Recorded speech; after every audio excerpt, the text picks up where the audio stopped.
They told you to repent, but no one really explained how, right? You hear it in church, read it in devotionals, and see it on every street preacher sign. But when you're alone, dealing with guilt, pain, and habits you can't break, you wonder, what does true repentance actually look like? Let's talk about it. There's a moment in Scripture that shows this clearly.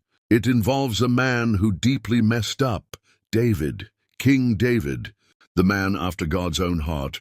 He committed adultery, lied, even orchestrated a murder. He broke God's law in his heart long before he broke it physically. But what makes David different isn't that he sinned. It's how he responded when confronted. He didn't run or justify himself. He broke down and turned back to God with all he had. That's repentance. It's not just saying, "I'm sorry." It's saying, "God, I need you, change me." In Psalm 51:10, David cries out, "Create in me a clean heart, O God, and renew a steadfast spirit within me." That verse is more than a prayer. It's a roadmap. Repentance starts in the heart. It's not about perfection. It's about honesty. God doesn't want fake apologies or forced religion. He wants your heart. Real repentance means admitting sin, feeling its weight, and trusting God to cleanse you.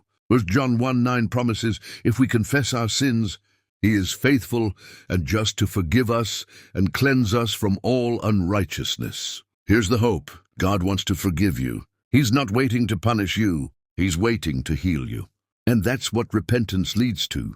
Freedom, healing, a fresh start. Maybe you've tried to change before and failed. Maybe shame has kept you quiet. Maybe you feel too far gone. But repentance isn't about being strong enough to fix yourself. It's about being honest enough to surrender. You turn around, face your sin, then look at Jesus and choose Him again and again. So how do you truly repent? Step 1, admit it, be honest. Don't sugarcoat it. Name your sin plainly before God. That's where freedom begins. Stop pretending. Start confessing. He already knows, but there's healing in your honesty. Step 2, feel it. Not with guilt that drags you into shame, but sorrow that draws you closer to God. Real repentance comes from a heart grieved. Not because you got caught, but because you hurt the one who loves you most. 2 Corinthians 7:10 says, "Godly sorrow brings repentance that leads to salvation." Step 3, turn from it. Repentance literally means to change direction. It doesn't mean you'll never struggle again, but it means you've made a decision. You're no longer walking toward sin. You're walking toward God. Even if you stumble, get back up and keep going His way. Step 4, replace it. You can't just cut sin out. You must fill that space with something better. Read Scripture daily. Spend time in prayer and worship. Surround yourself with people who point you to Jesus. Romans 12:2 says, "Be transformed by the renewing of your mind." Step 5, receive forgiveness. This is where many hesitate.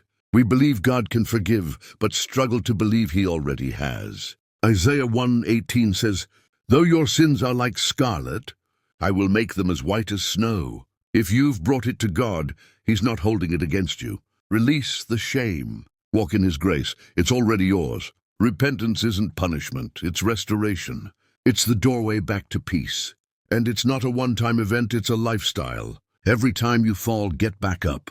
Every time you wander, return home. Luke 15 tells of the prodigal son. He wasted everything. He was broken, ashamed, starving. But when he returned, his father ran to him, embraced him, and threw a feast. That's how God sees you, not as a failure, but as a child returning home. Maybe you're at that crossroads now. You feel the weight. You hear God calling. Don't harden your heart. Don't wait for the perfect moment. This is the moment. Just talk to God. No fancy words, just honesty. Tell Him where you've been, what hurts. Ask Him to change you. And He will, not all at once, but day by day, moment by moment. He'll reshape your heart. Your life will never be the same. Drop a comment with the word repent if you're ready to turn back. And don't forget to like this video. It helps share God's word with more people. Subscribe to One Bible Verse for more encouragement like this. Because the truth is, God doesn't just forgive, you're restored. And your comeback story begins with one step.